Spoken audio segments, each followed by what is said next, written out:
Welcome, everybody, to Drive Through Sports with Adam and Paul. As I check my watch, it is Tuesday, April the 28th, 2020. Adam Freeman here in Atlanta, Georgia. Paul Brees is sitting comfortably in Brentwood, Tennessee. And as you notice, we have a little bit of a baseball theme tonight. Again, I never know what Paul's going to have up his sleeve when I let him enter from the waiting room on our meetings and on our episodes. And first thing I saw was a Mets reference, so I had no background, so I had to go immediately to my go-to, which was the last time the Dodgers won the World Series back in '88 with Gibson's home run. So I countered. He's got Strawberry and Gooden and Sid Fernandez and Gary Carter and Keith Hernandez, and I countered with Kirk Gibson. So that was my best little volley back at you there. And as I recall, in '88, the Dodgers beat the Mets in the NLCS to get to the World Series, and I think Oral Hershiser pitched in every game. Obviously, as you would know, Adam, that baseball probably ranks 4th or 5th in my top priority list. But back in the heyday of the New York Mets, when I think we may have touched on it briefly, but the first little league team I played on was called the Mets. And we actually, our coach took our team down to Atlanta to watch them play the Mets. And that's how I got really hooked on to the New York Mets vibe. And I've stuck with it too long. 86, I was 16, and, they've had a couple of runs, but, here lately, that's why I don't watch a whole lot. So let's get this baseball session out of the way, and hopefully tomorrow we'll pick on something a little bit better. All right. Well, mentioning that group that you've got behind you, I mean, you're missing your dude that your go-to guy, Hojo. Hojo's not in that picture. He was your guy. Let me tell you a little quick story about Hojo. Howard Johnson, it was a love and hate relationship with Hojo. Okay. Well, he was feast or famine. Absolutely. This past, just a few months ago, back in February, Hojo spoke at my school's baseball team for their fundraiser. No way. Absolutely. Wow. And how cool. Hojo actually, I think he lives in this area. Oh, wow. I did not. And he does a lot of travel teams. He's created a travel team organization down here. So okay. I would say that, he would rank number 6 on the list of the 5 showing as far as my go-to guys for the Mets. The one guy left off there, obviously, is my guy, Jesse Orosco, the closer. That guy, he was the king of the closing. Yeah, he was nasty, man. He was nasty. But I think you liked Hojo just because you liked saying Hojo. Yeah, well, I mean, when you get hooked onto a nickname. Yeah, I mean, it sticks with you. And that 86 Mets team, I mean, I think Doc Gooden, Doc Gooden was 24-4 that year. And he had 280-something strikeouts. It was just completely dominant. Then you had Strawberry coming into his own. And, of course, Hernandez was steady. And then you had the role players, the Ray Knights, the Mookie Wilsons, those guys. And, of course, who could ever forget, our all-star, Bill Buckner. Bill, I know. Yeah, man, he was gosh, and that's a shame right there because he spent a lot of his career as a Dodger before he went to Boston. And I mean, he was a great player. And that's what he gets remembered by. And I think he gets a bad rap for that because I think he had about 2,600 hits, lifetime average around 300. And he gets remembered for that one slow roller that gets between his legs. Man, that's unfortunate, man. But that hit, that error, allows Ray Knight to score, and then Game 6, and then that leads to Game 7, and then they put it away. I think a lot of people are mistaken in thinking that actually lost the World Series. No. that play. It didn't. It just tied the series at 3. And then that following night, the Mets came out and Well, yeah, and we would also like to thank Calvin Schiraldi as well as a New York Mets fan. Thank you, Calvin Schiraldi, for all you did for us. Obviously not pictured on there was another one of my favorite, Little Lenny Dykstra. the little rugger. Yeah. So scrapper. Yeah, he was huge, man. Center field. And also not pictured there, Tim Tuffle. Tim Tuffle, the second baseman. That's exactly right. Man, it's really like ridiculous, like how all these names that are just ingrained in our brain right. from these teams that we follow, like the '88 Dodger team. I don't know. I think Gibson was an all-star, but they didn't have. I mean, they were going up against the A's, who just blew through the American League in '88, and were such heavy favorites. And then that game one. In fact, I think Canseco hits a grand slam in that game. I think he hits a grand slam. But a lot of other people, contributed. In that same game that Gibson hits the home run, I mean, you had Mickey Hatcher actually gave him the lead early, hit a 2-run home run. The guy, I think, had hit maybe 15 home runs his entire career, hits a home run in game one of the World Series. They go up 2-0. And then Canseco, makes it 4-2, and they get a run later in the later innings off Stewart and makes it 4-3. And then you're like, oh, here comes Eckersley. It's over, ball games, kind of like Eckersley back in our day was like Mariano Rivera to a lot of the kids that have grown up, around baseball in the late 90s, 2000s, watching ball games, and it was just automatic. But every time there's a show on MLB Network, and it's called MLB Presents. And they have little documentaries about stuff. And there's one that's called Only in Hollywood. And it's based around the '88 Game 1 and that series and the Dodgers. Every time I watch it, I get goosebumps every time I watch that 3-2 backdoor slider get deposited over the right field fence and Vin Scully losing his mind. I actually remember – do you remember where you were when the Mets won the '86 World Series? Yes. Where were you? Brentwood, Tennessee. Were you I was actually at my house. Yeah. Your house watching it? Okay. Yeah. I mean, well, go ahead. Oh, well, I mean, because I remember where I was. I was watching game 1 at in Moreland Estates but I don't know if you remember Brian Lewis. You probably don't remember him, but I was at his house with a bunch of people, and we were watching it, and everybody was talking trash about how Oakland's going to kill them and all this stuff. And of course, I'm the only Dodger fan in the whole place. And he hits that home run, and I'm just like, I'm just in your face, in your face, in your face the whole time. And I was just loving it. And I remember driving home because we lived over off Jordan Road at the time, which was right, Moreland Estates and Moore's Lane. And it was just across the way. It's about 3 or 4 miles.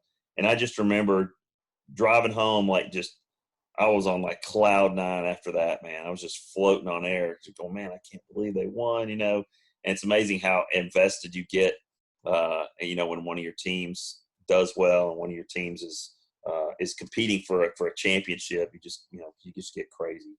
Yeah. And reflecting to that '88 Dodgers team, 2 things. You did have another closer in the name of Jesse Orosco, who got traded to the Dodgers that year. Yeah, he was actually on. Yeah, he was actually on. And second, the Dodgers actually went 1-10 against the Mets that season. Did not know that. So you talk about, underdog. Oh, big. I think they only won like 89 games or something. They won 94. 94? Okay. Yeah. And what was interesting is that's back in the day when no wild card. You had just the LCS. It was only 5 games. Yeah. The NLCS was only 5 games back then until they expanded it. And I think Hershiser had 2 wins and I think saved a game or saved 2 games. It was just incredible what he did that entire season. You know, that was the season that he set the scoreless innings streak. I mean, go ahead. I was going to say Hershiser, dude, 23-8. I mean, you don't get that many decisions nowadays. No, you really don't. Well, they get pulled. You know, correct. Yeah, after like 5 or 6. Yeah, they just pull them. And so, well, I want to talk about something that I thought was interesting. And you know, with all this new stuff that's going on with baseball, and you know, what's the season going to look like, and all of these different sort of scenarios that they've kind of come up with. There were something on CBS Sports that there was an article about 10 possible rule changes that they could try out during this season because it's abbreviated. Why not, right? Sure. So let me just go through some of these. And now they go from what I would consider most likely to happen to absolutely like minuscule chance. Yeah. But they're all interesting. Okay. The first one is the universal DH, which I think is coming. I think they should go ahead and do that. Because, you know, nationally, when the pitcher comes up, if there's a guy on base, you know he's bunting. If there's nobody on base, it's a strikeout.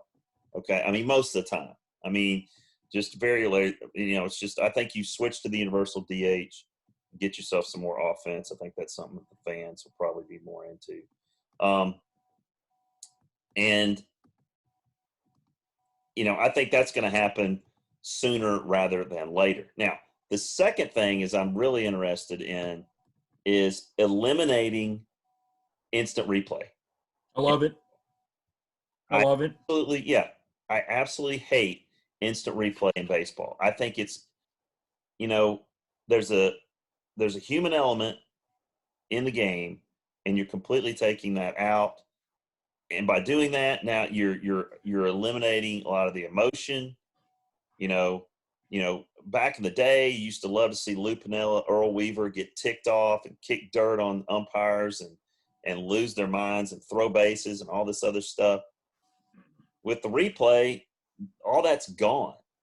And coming from you know, you guys are baseball purists. Coming from an average baseball watcher, to extend the game even longer in the replay is just ridiculous. I mean, the game seems long enough as it is. Let's don't make it 4 hours. I mean, good grief. I mean, but you see, all for number 2. You see what it's done to basketball. Oh yeah. I mean, it's killed basketball. I mean, it's just ridiculous. So, I think, you know, going and just streamlining it. If you keep it, streamline it, and make some changes. But I think eliminating it, great idea if you ask me. All right. So the third thing. Now this is going to be a little controversial, especially coming from 2 former umpires. The automated strike zone. Yeah. Where's the home plate umpire going to stand? Yeah. I mean, does he even need to be there? That's sort of you know, that's sort of the thing. And here's the crazy thing about it. That's probably going to happen. Yeah. Is actually on the horizon because they've already gotten the umpires to sign off on it. Like the umpires union, they've already signed off on it. So just depending on how they want to implement it is going to be how it goes. You know, the funny story is, Adam, is when we ever umpired together, we would always kind of fight over who did not have to go behind the plate. So I'm sure the umpires are like, wait a minute, I don't have to call balls and strikes. Count me in. I'm in for this whole new rule thing. That's maybe how they sold it to them. You know, you have to think about the thought process behind, you know, how they wanted to market that to the union and to the other umpires, which makes sense. I mean, and then along those same lines, to you talking about, you know, game times and then it being too long and this, that, and the other. The fourth thing is a pitch clock now.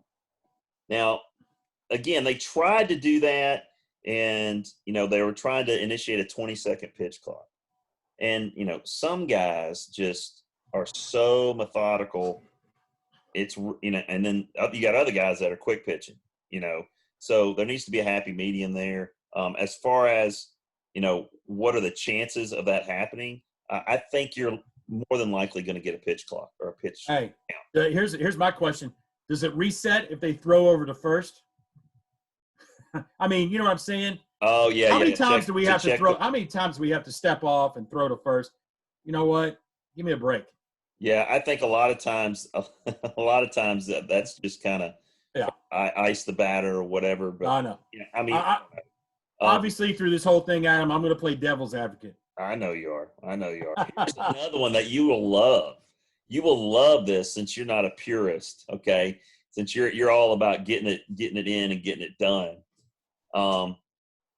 And that is just having ties, no extra innings. Nice. Sure. Absolutely. It's like these ideas you could have generated these ideas. I mean, this is right up your alley when it comes to kind of your Christmas wish list for baseball. Yeah. As you would like to have it played.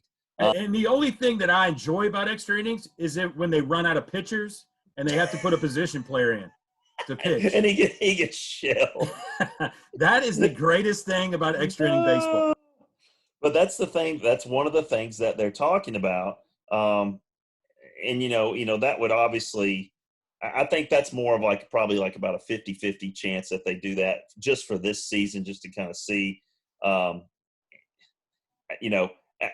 think you're probably going to see a reduction in the season back to the original 154 game season because it's 162 now. I think they're going to dial it down. And you've seen in softball they do international tiebreaker, those types of things. Those are all things that are probably on the table. Now, the next one, you're going to love this too. Okay? All right. The mercy rule. Oh, I love the mercy rule. The mercy rule. What's the run? It's 10 runs after 7, ball game. See, that's right up your alley, ball game. That is absolutely up my alley. You would just be you'd be walking. Hey, safe. You're safe. Go ahead.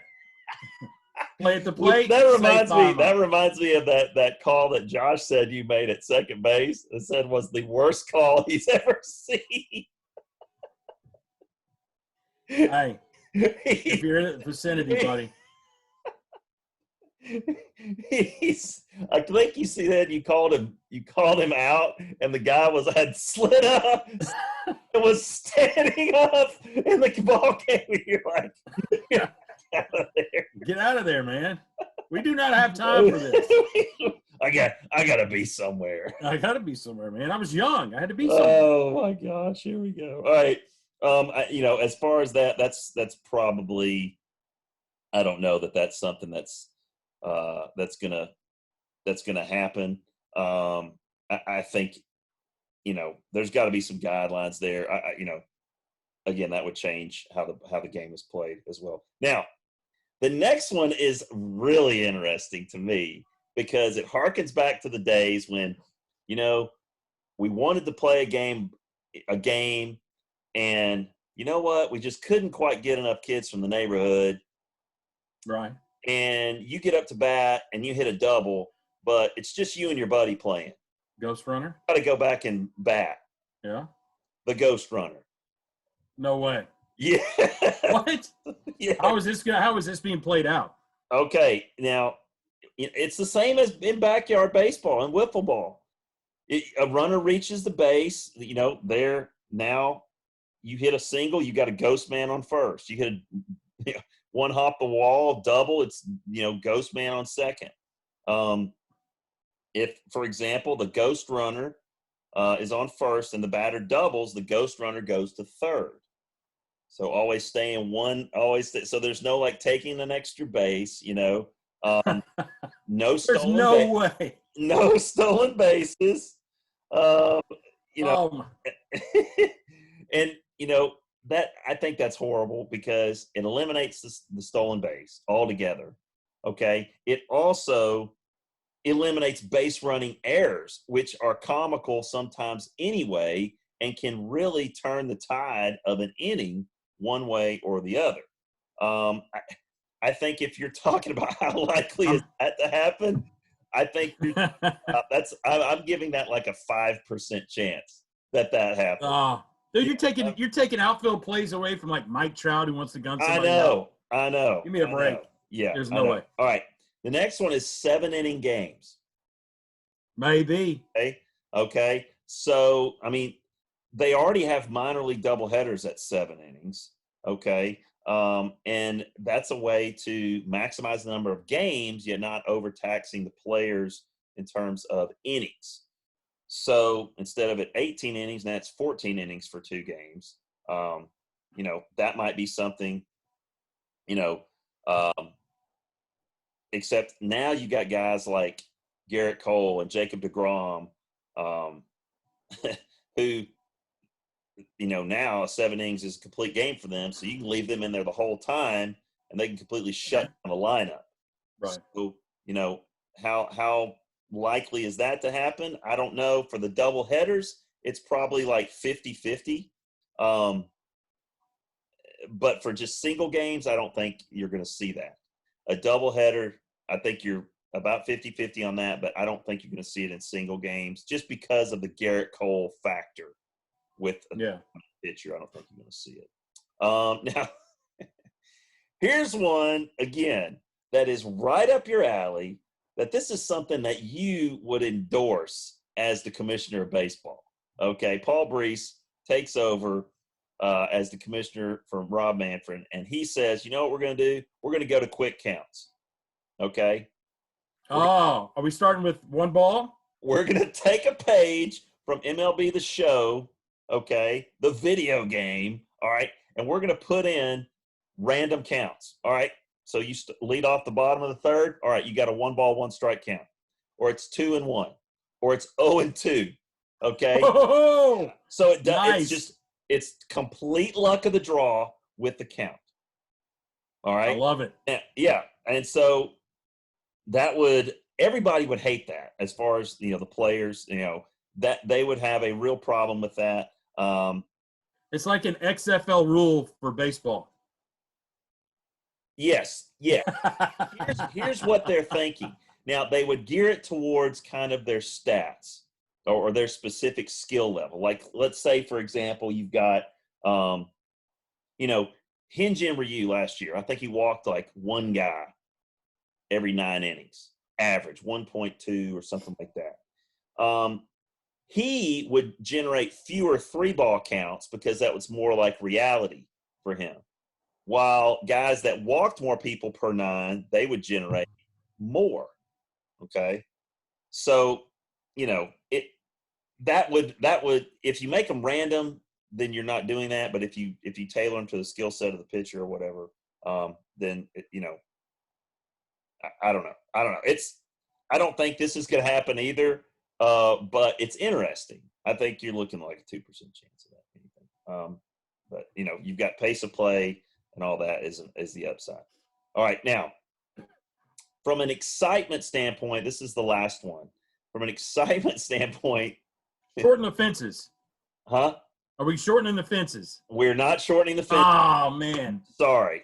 And I like Justin Turner's idea of at the end of 9 innings, if it's tied, we have a home run derby to decide the winner. I like That's all right. I mean, it's entertaining. All right.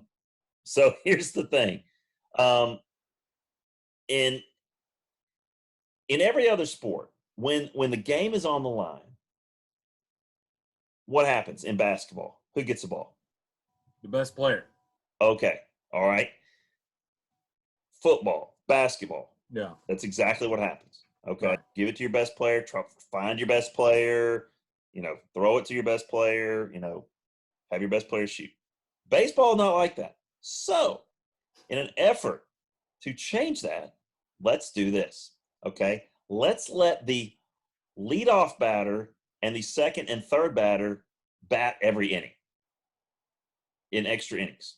Oh, okay. All right. If you're down a run in the 9th and great. I got the 7, 8, 9 hitter coming up. Nope. Not anymore. I got Mookie Betts, Justin Turner, and Cody Bellinger coming up. Jeez. Now, okay, let's see you get those guys out protected in a one-run lead. Okay. Yeah, I mean, the the example that they gave in the article was, imagine you got Shohei Ohtani, Anthony Rendon, and Mike Trout to the plate every inning. Okay, that's no. This is so minuscule of it happening. It's not going to happen. Okay, but just for the sake of argument, throwing it out there, I think it's interesting. I love it. But it's there's a possible compromise is that instead of starting the innings with the first 3 hitters, once a game, a team could send any hitter to the plate to take an at bat, even if they've already been taken out. Oh, nice. Free substitutions. Yeah. That way, the best players have a greater chance of being involved right in the outcome of the game. I don't know. Just kind of interesting, because we're in such unprecedented, uncharted waters when it comes to what we're going to do here. It helps to have to think outside the box a little bit, and this is really a way outside the box. I think that within the next 3 years, you're going to have a universal DH, and I think that's the way to go. But well, especially if the league gets divided in a different format. Yeah. Even possibly this year, talking about a USA Today article that talked about a 3 division league starting in late June, 100 games. I mean, you have the East Coast teams, the West Coast teams, and then you have the Central teams like, the Braves would be in the Central. Yeah, Milwaukee, right. Houston, Texas. Cincinnati, Cleveland, right. Yeah. Okay, St. Louis. So you play in dome stadiums or you play down in Florida or Arizona. And come grab her. So scratching on the thing. Yeah. Hey, get your dog under control. She's out of control, man. I'm telling you. Unbelievable. You let her in. She wants out. Like scratches to get in. You let her in. 2 minutes later, she scratches to get out. I'm like, what is your problem? Like, you need to make up your mind. I don't have time for this. I'm in the Can't you see I'm working here? Okay. Yeah. What's the deal? Yeah. Well, all right. Let me tell you, before we go, I got to tell you 2 things. Nobody's ever going to break, baseball related, nobody's ever going to break Cal Ripken Jr.'s record. Truth. Ever.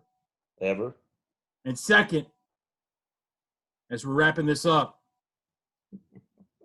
Cam Newton to the Patriots. I couldn't get it out because I'm so excited. Cam Newton to the Patriots.